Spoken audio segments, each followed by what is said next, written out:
رسوله الأمين وعلى آله وصحبه أجمعين أما بعد.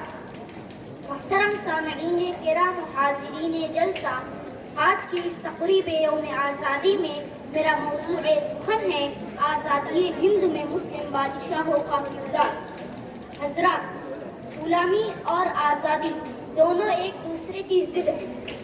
غلامی میں ہر چیز اپنے آقا کی مرضی کی پابند ہوتی ہے، جبکہ یہی چیز آزادی میں بالکل آزاد ہوتی ہے.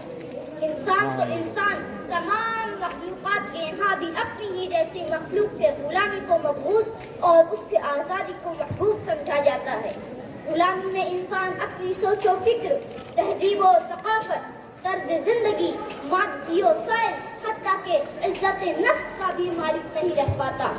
جبکہ آزادی میں انسان کا اپنا قانون ہوتا ہے، اپنی سوچ و فکر، تہذیب و ثقافت اور انوکھے طرز زندگی کا مالک ہوتا ہے.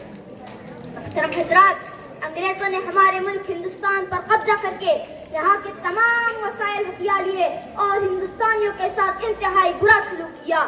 جب یہ چیز برداشت سے باہر ہو گئی تو ہندوستان کا ذرہ ذرہ تڑپ اٹھا اور ہندوستان کی آزادی کا نعرہ لگایا، جس کی قیادت بہرحال علماء کرام، نوابوں اور مسلم حکمرانوں نے کی.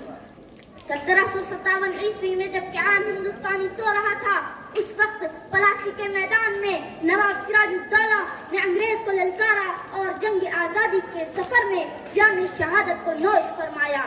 جنگ آزادی کا یہ کارنامہ اور آگے بڑھتا ہے اور 1764 عیسوی میں بکسر کے میدان میں شاہ عالم شجاع الدولہ اور میر قاسم کی متحدہ فوج نے انگریزوں کے خلاف علم بغاوت کو بلند کرتے ہوئے اپنے تن من دھن کی قربانی دے کر ایک تاریخ بنا ڈالی.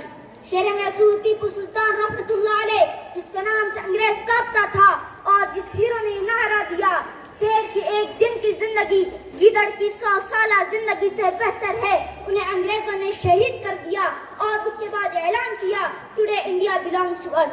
جب تک ٹیپو سلطان زندہ تھے ہندوستان ہندوستانیوں کا تھا، لیکن ان کی شہادت کے بعد انگریز نے اعلان کیا آج بھارت ہمارا ہو گیا. محترم حضرات، 12 مئی 1857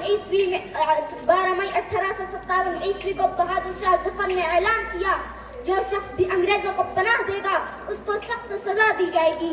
مغلیہ سلطنت کے آخری تاجدار کا یہ اعلان اس کے جذبہ حریت کا بین ثبوت ہے.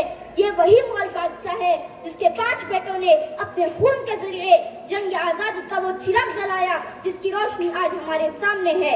اتنا ہی نہیں بلکہ ان کے 3 پوتے اور نوازوں نے اپنی جان کو قربان کر کے جنگ آزادی کے کارناموں کو آگے بڑھایا.